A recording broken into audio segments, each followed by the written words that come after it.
You're listening to the ESO Network, your station for all things geek. Ian, look at this. What, it's a police box. What on earth is he doing here?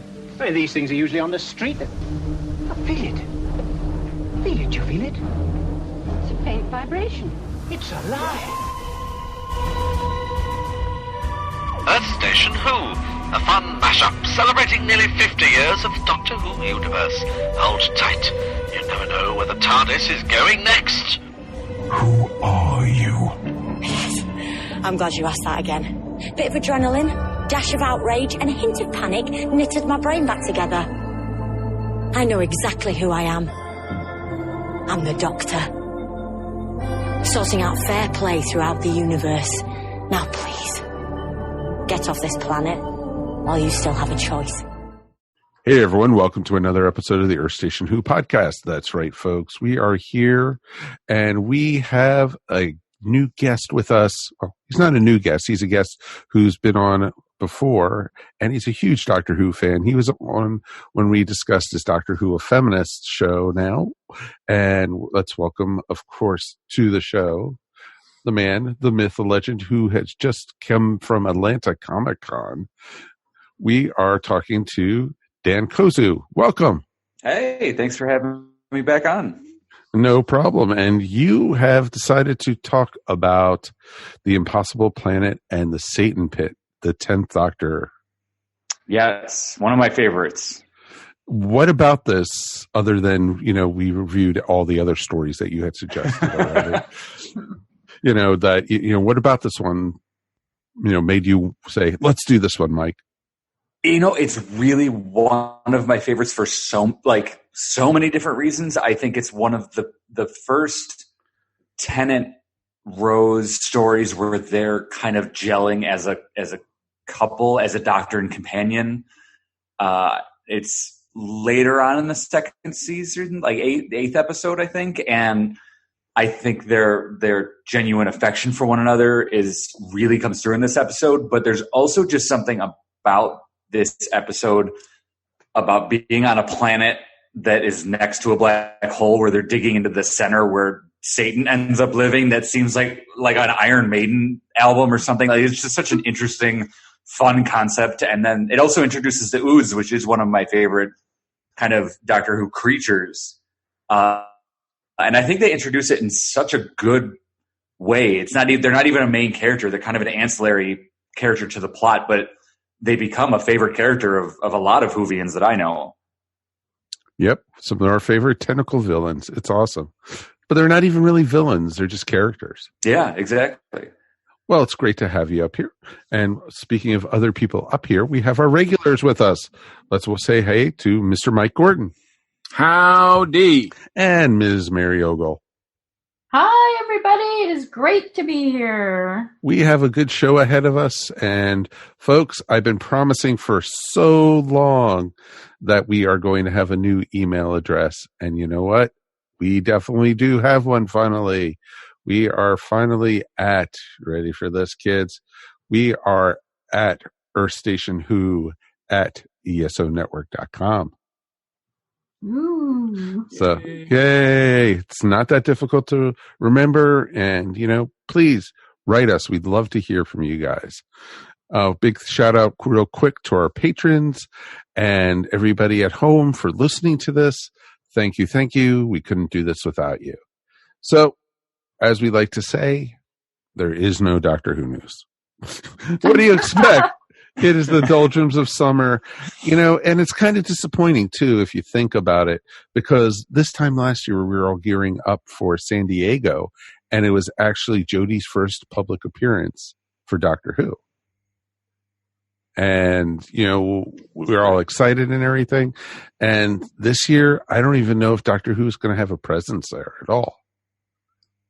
At Hall H or wherever, and because there's no new Doctor Who to show yet. The show is at least 6 months away, and so and that's maybe even the holiday special if they decide to do one this year, and there's no confirmation on that yet even. So we are looking, at least, 6 months or longer with Doctor Who. So no San Diego to talk about, no new season to talk about. So we're going to just talk about watching the paint dry.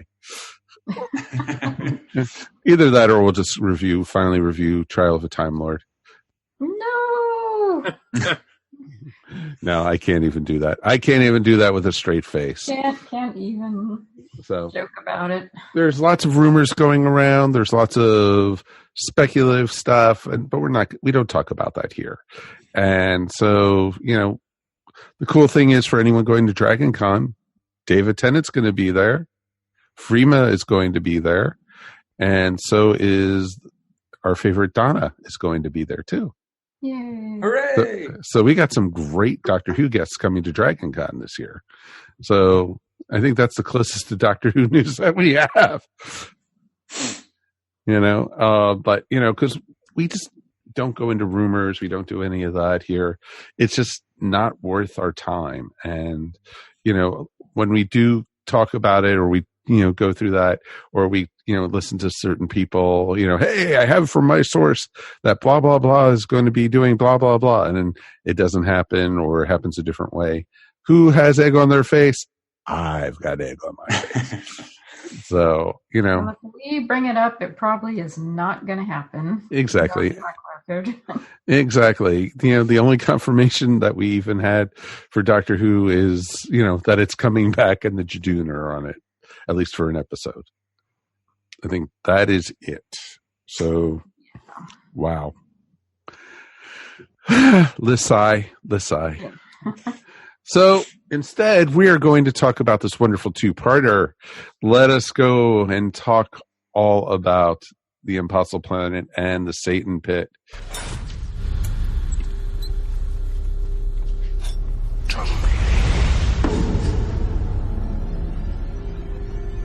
Don't turn around.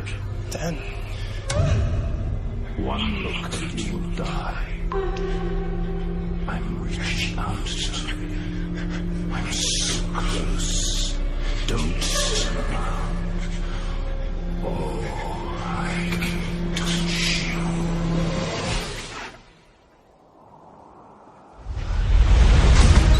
Got beyond the reach of the TARDIS's knowledge. Not a good move.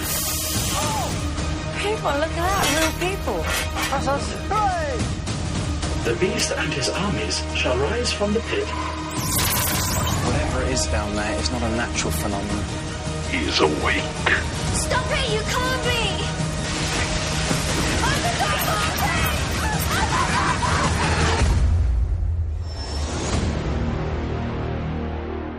It's actually pretty cool that, this is one I've actually wanted to talk about. And it's weird because I have not gone back and watched this since it first aired. And so it's been going, this appeared June 2006. Wow. And so you're looking at 13 years ago, folks, already. Oh, man, I'm old. I know. We have listeners who are as old as this episode. So that's pretty amazing. And, the Satan Pit and, the Impossible Planets, the Doctor and Rose. But, it's just, and like Dan said earlier, this is literally right in the middle of their romp through space together. It was awesome. But this also brought up for the first time that she was going to die in this storyline. Was it really? Yes. I mean, was it referenced? I actually didn't catch it. Mm-hmm. Yeah, the Beast tells her that she's going to die in battle. Oh, that's right. Yep. And, she hears it a few more times because this is like a couple of episodes before, the whole Doomsday and Army of Ghosts, because we still have Chloe Weber to go also after this one. And the Doctor lighting the torch at the Olympics. Let's not even go there. No, we're not. And not when there's a good episode to talk about. Yes. But this was a great, great story. And I like how you, at the beginning of this episode, Dan, how you actually described it. It was a great way to say, this, the Doctor and Rose come to this planet that's not supposed to exist at all, because it should have been sucked into the black hole. And the Doctor has to figure out why. And so it's pretty awesome. Yeah, one thing I loved was how casual they were about it when they first get there. They kind of land and they're joking and they're like, this shouldn't exist, but they're so calm about it because they have the TARDIS, they have their safety net, and then it's gone. And then immediately the tone of the episode shifts. And that's one of my favorite parts, is how just casual they are about the impossible planet until like their lives are actually in danger. And I think this is kind of the most fun that they had at the beginning, traveling through space. Like, she's kind of getting used to it now, and they can go to like these places that shouldn't exist and have fun, but then something can change and it's no longer fun.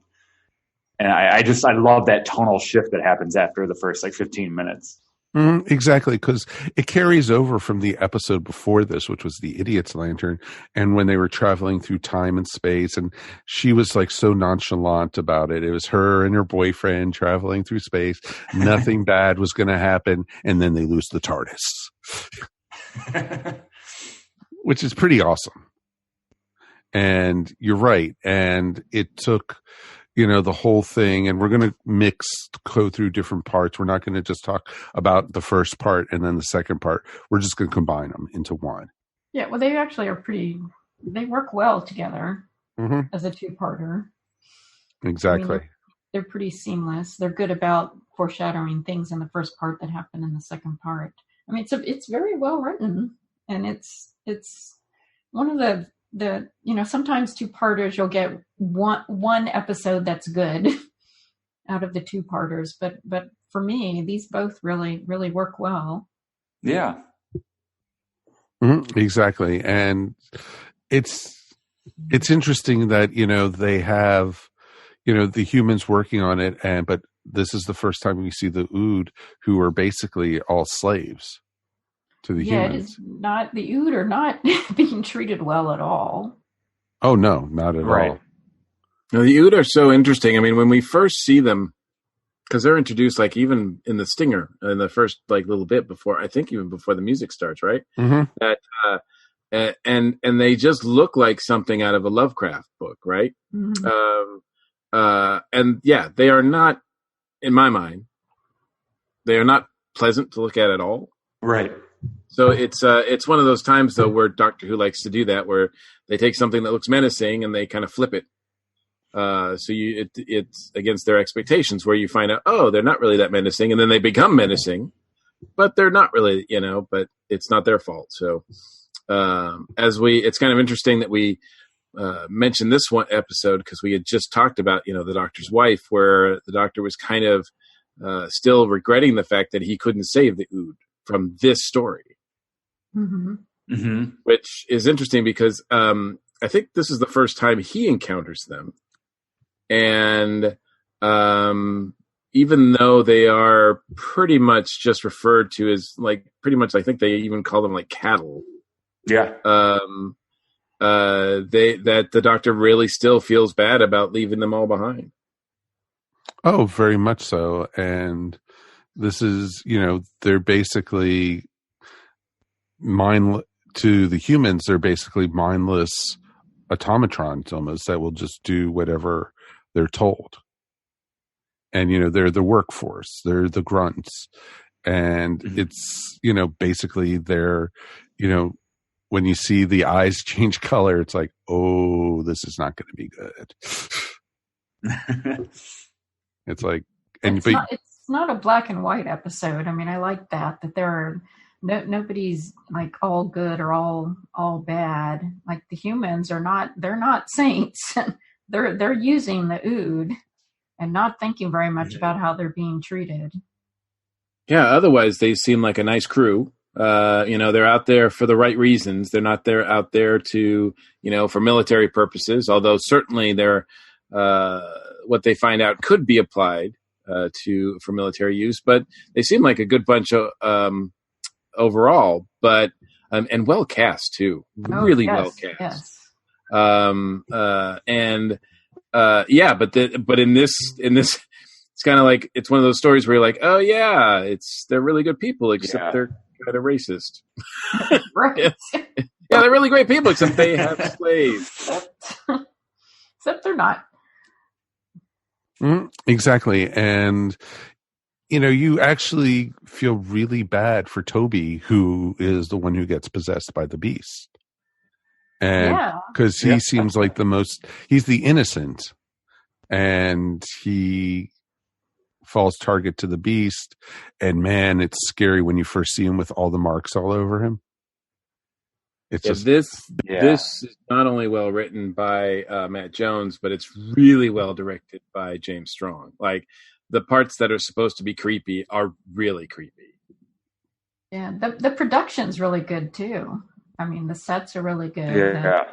The costumes are really good. The simplicity of just putting the marks on him is, I mean, they didn't go overboard with making him scary, and yet that made him more scary. Oh, very much so. It was just like, and it was like you see him and you think, is he fighting against it? Is he, doing, but he's fully possessed the whole time. And, he is for the villain of the story. It's just like, wow. And, and then he's a good foe for the Doctor. Very well, well-rounded and everything. So it was pretty cool. And Tennant, of course, is Tennant's Doctor at his best in this one. Oh, sure. One of my favorite scenes is when he's being lowered into the pit. And it's nothing. It's just black. It's just him talking. And Tennant does it so well. I mean, he totally keeps your attention. I mean, as you just hear him rambling on, it just says Doctor to me. That's what the Doctor would do. That's how he would act. Yeah. And his just empathy, not only towards the Oods, but towards the crew. Like, I can't remember which, there's a character that dies and he says he apologizes and it's not even his fault. He just wants to save everyone. And that's what I remember about Tennant's Doctor is just his love of people and his want to save everyone, and that he can't do it. And it breaks my heart sometimes. I am so sorry. Yeah. Yeah, he pulls one of those for sure. But my favorite Doctor moment in this is when he tells Zach, the captain, he's like, I'm going to give you a hug. Don't be startled. I'm just going to come over and give you a hug. And it's like, because we've seen other doctors that are like, don't touch me, Yeah. Certainly after this, it's a thing where you like, don't hug the Doctor. But you forget that Tennant's Doctor was all about like, come here, like big hug. I love you people. Like, and it's just, that's fantastic. Mm-hmm. Exactly. And it's like Tennant's Doctor is just great, and I love when he comes face to face with the Beast. That scene and the CGI of the Beast is just amazing in this. Yeah, they did a great job, especially for back then. I mean, back in the old days of 2006. Yeah. But I mean, technology has moved so far ahead. Oh, it has, and I'm sure half the heavy metal bands out there were like, oh, why couldn't we do something like that? It's like my sister and I just got our new baby, a big 65-inch TV. Because we used to have a little one. So we just got this new one, and this is the first Doctor Who episode I had watched on it, and some things they don't hold up and that size and with that clarity, but still the CGI still really worked. Oh, very much so. Yeah. Yeah, and they do a good thing about they work it so that less is more. You see like glimpses until you see like the real thing at the end. They just do a great job of sort of that keeping you in suspense for the whole thing. Mm-hmm, exactly. It's not too early of a reveal. Right. No, and that was great. They kept it to the end of the second episode.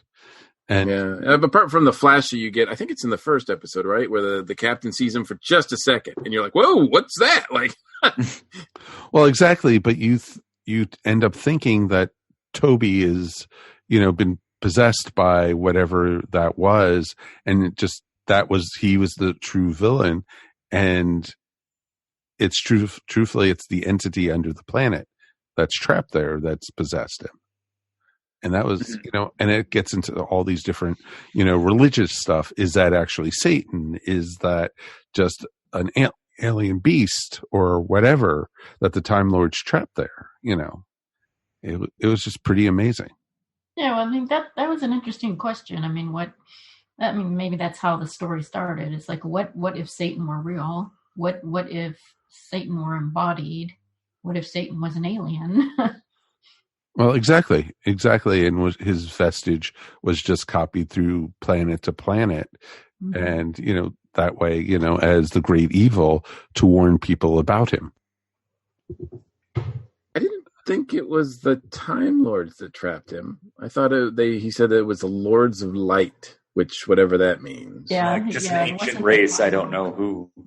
Yeah, because the doctor seemed to be oblivious. Like, he didn't know anything about it. And even, several times. And he's pretty open to ideas, but even several times he's like, it's amazing how many times in this he says that something is impossible. For as usually open and excited as he is for new things, there's a few times where he's like, no, that can't be happening. That can't be right. And I have to give them credit, because even though this is over 10 years old, before we get a glimpse, our first photographic evidence of a black hole, this CG one, it actually looks pretty good. Yeah. Yeah. And pretty consistent with that. It does. I mean, it's actually, and it's quite chilling when the body is floating in front of the black hole. I mean, that's a real chilling moment. They all look up and suddenly she's there floating. Yeah. Scooty. Yeah. And it's just like, oh, yeah. It was your typical base under siege story, too, from old Doctor Who. Oh, sure. Yeah. Mm-hmm.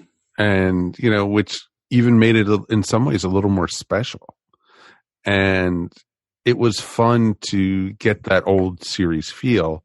And, Rose was Rose, but she wasn't, she was.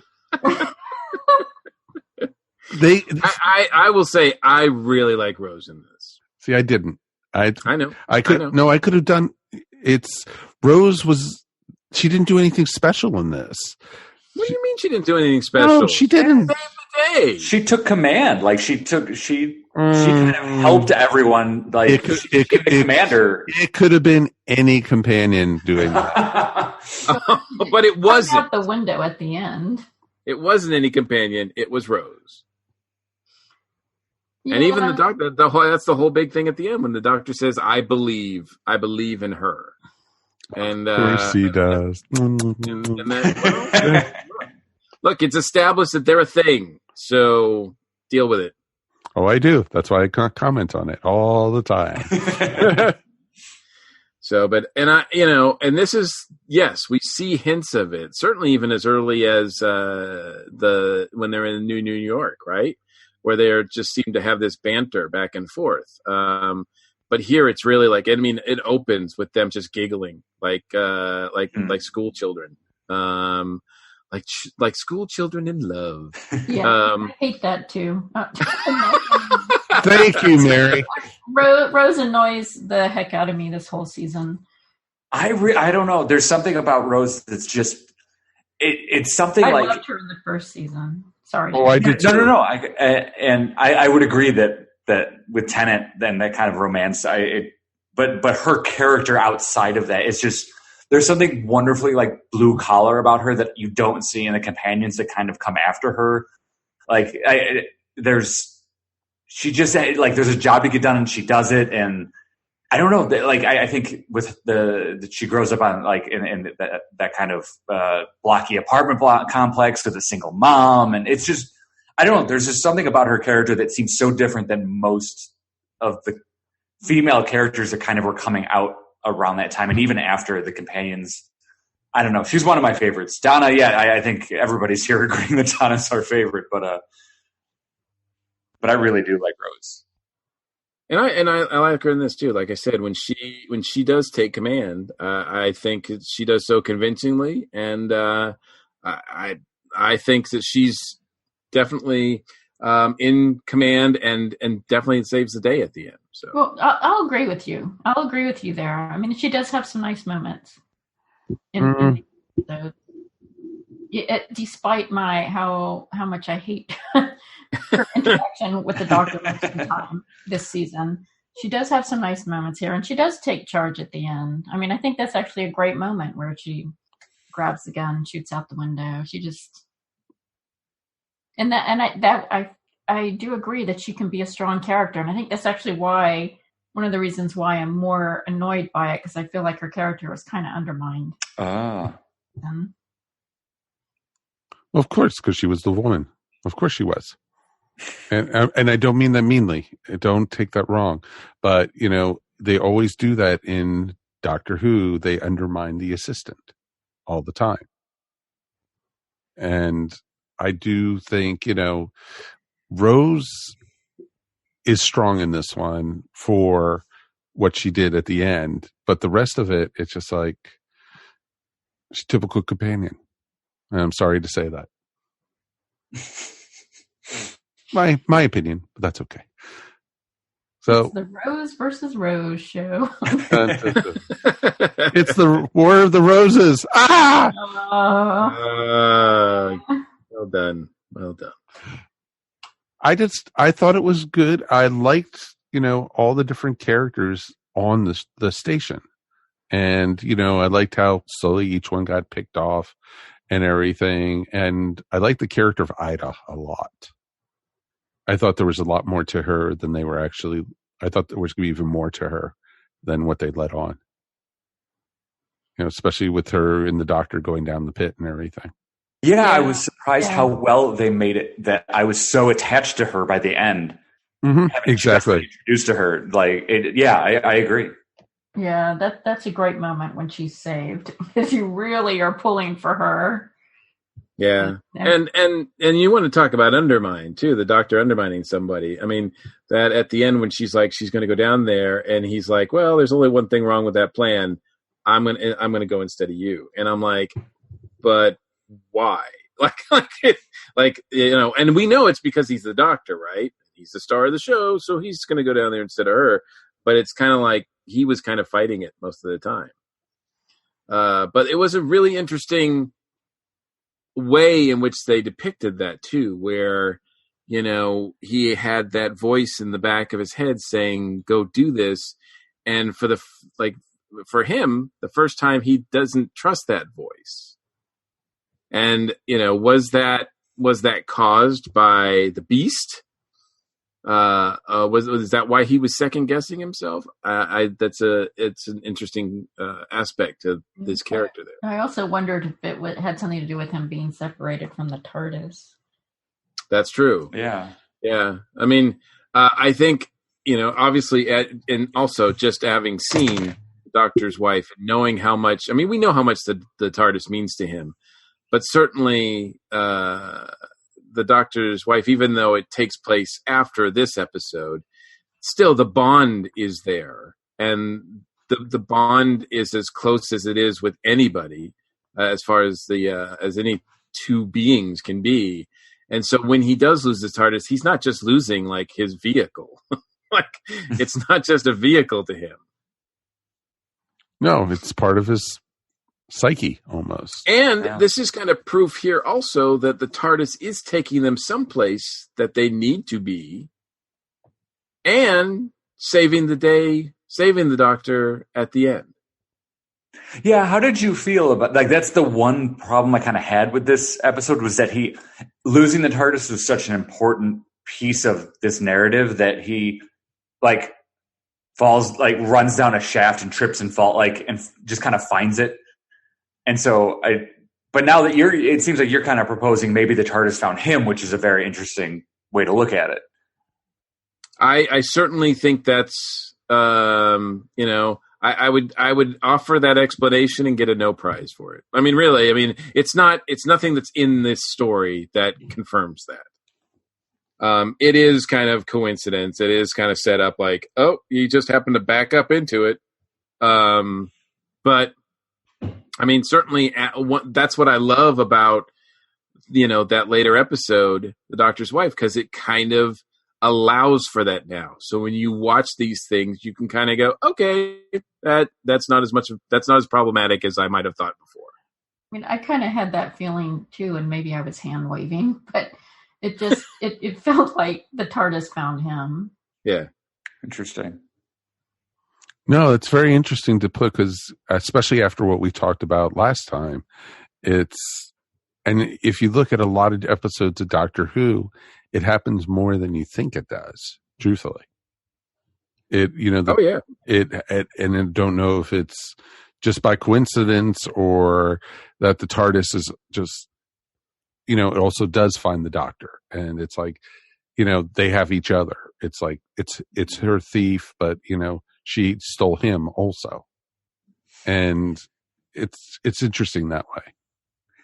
Yeah, I'm thinking of the Ghost Monument that was at the second episode from the new season or something, where I was actually, when I first saw it, was actually upset with how kind of desperate the Doctor was when the TARDIS didn't appear when she thought it would.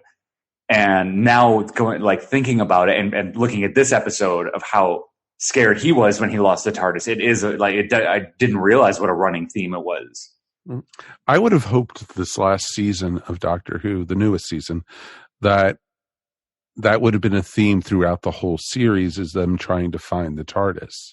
And the way that Chibnall had made it sound was that's where they wanted to go, that the Doctor was going to be without the TARDIS, instead of, second episode, here it is, enjoy.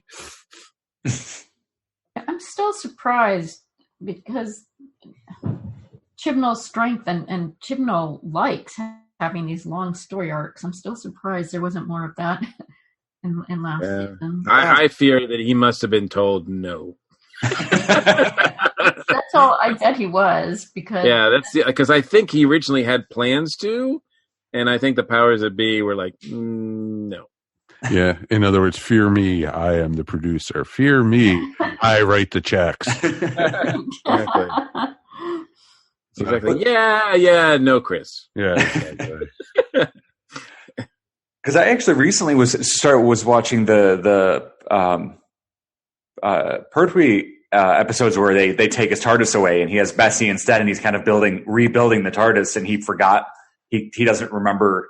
They take away his knowledge as well of time and space travel, and it is very off-putting to have a Doctor without a TARDIS. But then when he gets it back, which I finally saw, I think it's the Three Doctors. I think he gets it back. Yes. But anyway, it is like just an amazing moment for him to get it back. So I would also say too, and not making excuses for any of the lovey-dovey stuff that you guys hate, but also in this episode, it really seems like without the TARDIS, the Doctor has nothing and no one except for Rose. So is he going to? I think it makes him cling to her even more. So it makes him more vulnerable, you think? Sure. Okay. That's fair. That's a valid point. Very good point, actually, Mikey. I didn't even think of it that way, because it was the one constant still in his life other than the TARDIS. Mm-hmm. That's true. Wow.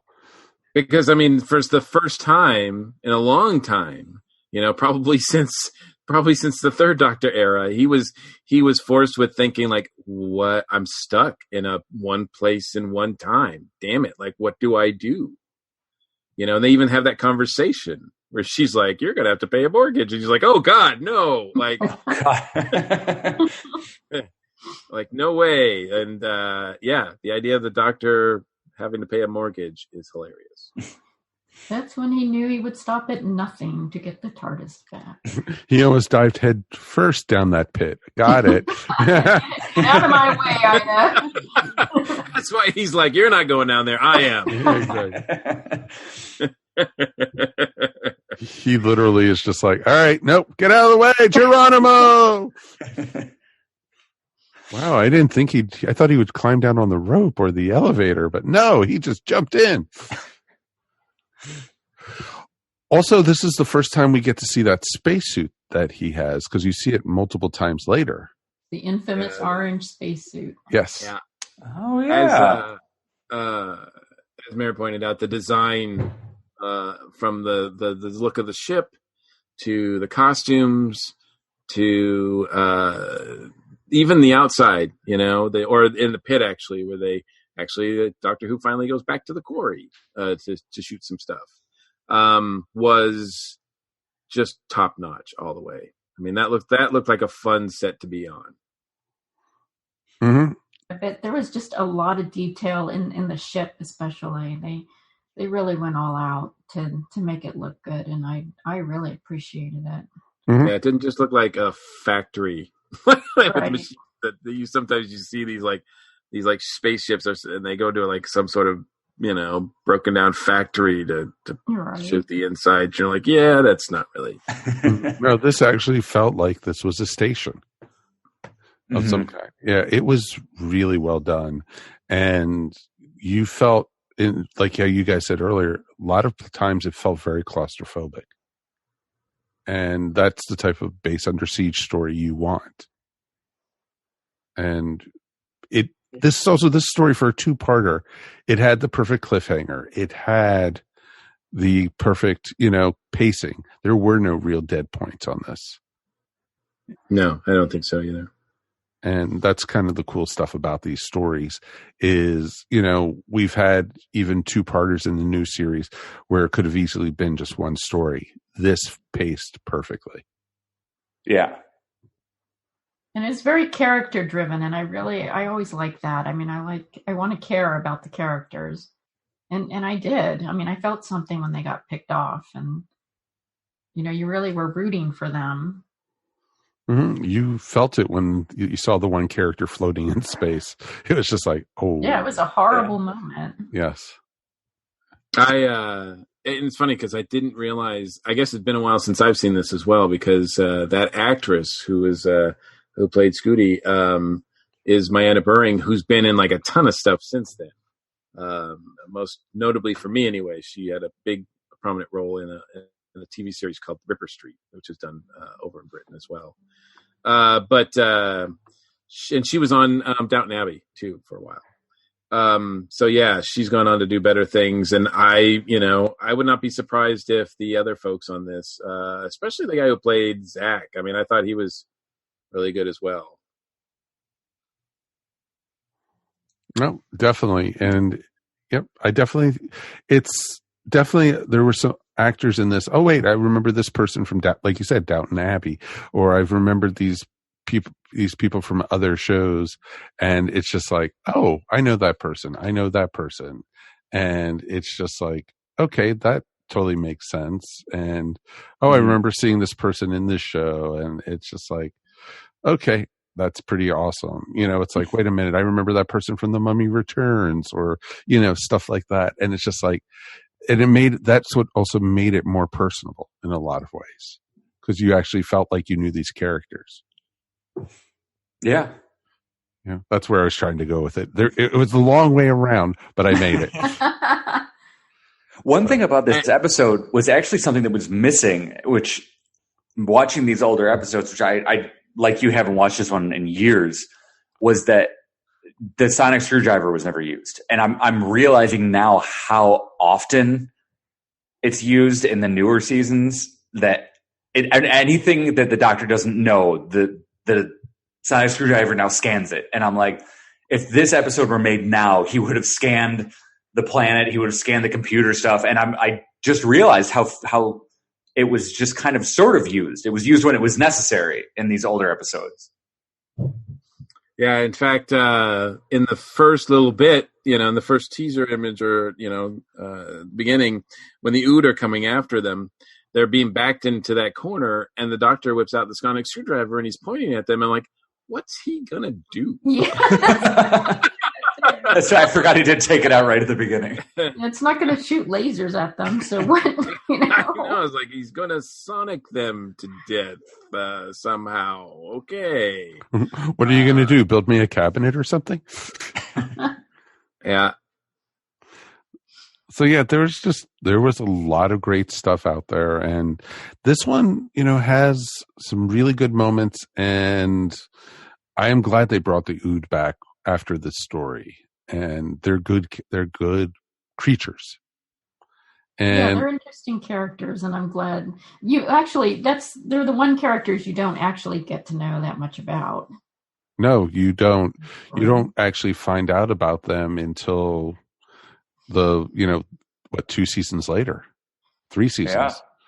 So when you have the Planet of the Ood, and you find out about the brains and the whole thing in the containers, and it's just like, ooh, yeah. So because you think those are like just translator devices or something, and it's pretty awesome. Yeah, the use of them as weapons was kind of odd and didn't really work as well for me. But the only other effect that I thought was kind of lacking watching this two-parter was whenever Jefferson tried to shoot them. Like, it just seemed like they were. I mean, the effect of the gun firing just looked a little cheesy, a little fake. Yeah. But I got to hand it to him. Like, I would have shot much earlier than he ever did. I was going to say, that's so British of him to have waited that long. Even some Americans there. Like, dude, like, they are almost up in your face. Like, shoot. No, that's kind of funny because it's like, didn't you ever shoot when you see the white of their eyes? Come on. When you see they turn red, shoot. Come on. Everyone knows that. Gosh. Yeah. But yeah, it was a good story. Do we have any final thoughts before we go ahead and rate this tonight? Well, according to the Wikipedia entry, the voice of the Beast was very familiar to us Doctor Who fans.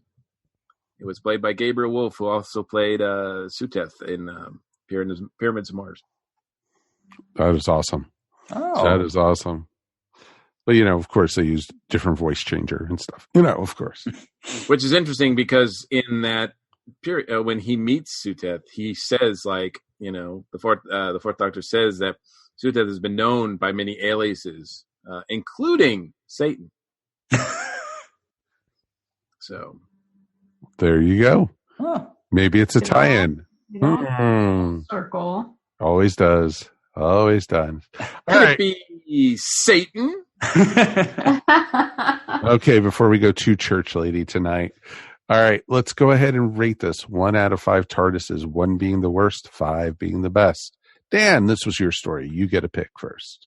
I'm going to say 4.5 TARDISes. That's good. That's really good. That is very cool. I like that. All right, Mr. Mike. 4.5. Man, I'm trying to think of a reason not to give it a 5. And I think overall, I can think of one blonde reason. I know you can. But I you know what? I can't really come up. It just, there's maybe just a little bit of something special it's missing. Like, there's a reason probably that I haven't watched this one over and over and over again. It's just because as good as it is, it's not integral, maybe, or as something that I can connect to as much. So, but I think it's as solid as anything else. And it's one of those ones where, we talked about it before, but if somebody was new to Who, I would have no problem giving them this 2-parter to watch. And I'm sure it would be easily accessible for them.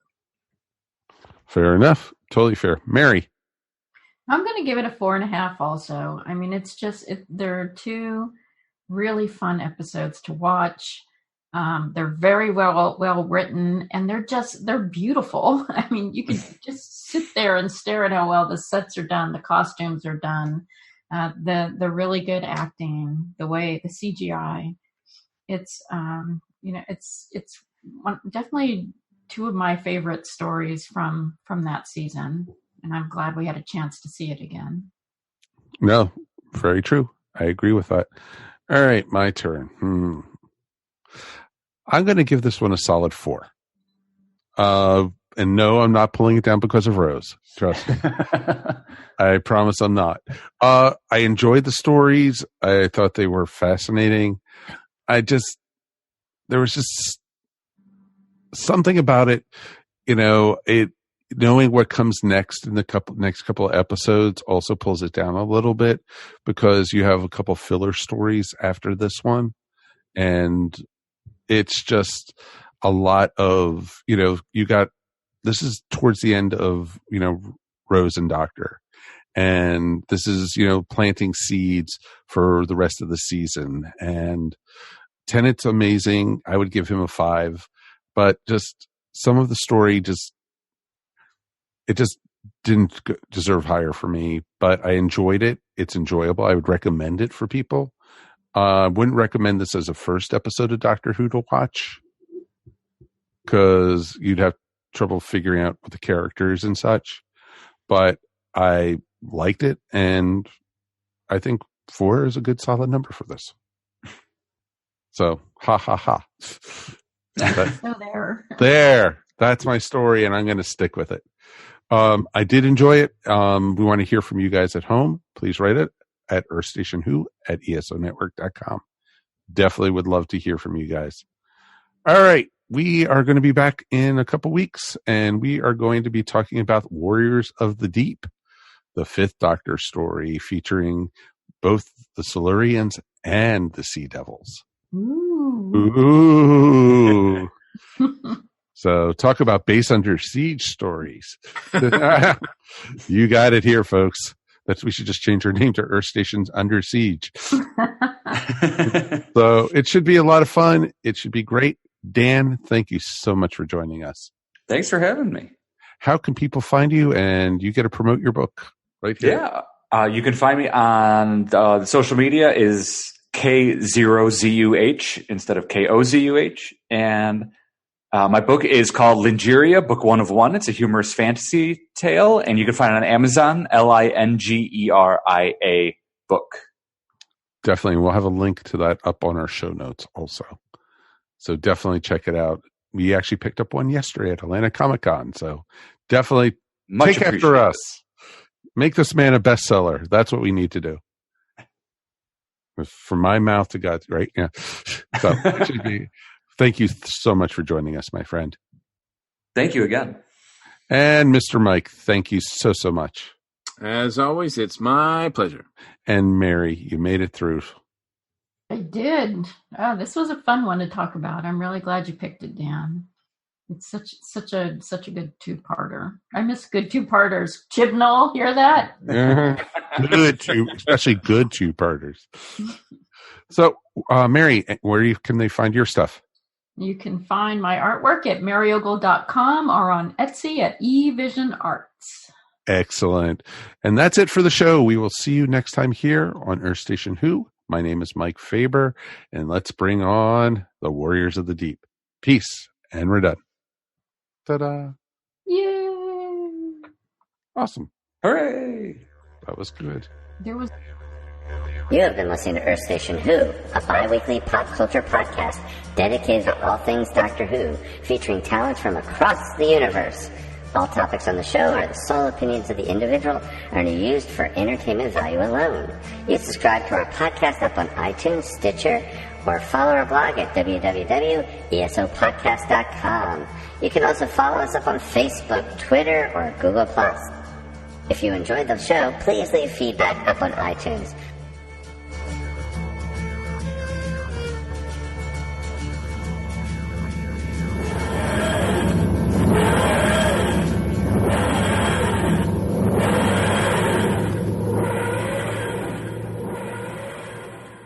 Ladies and gentlemen, put your hands together for the comedy stylings of Hugh from the Borg Collective.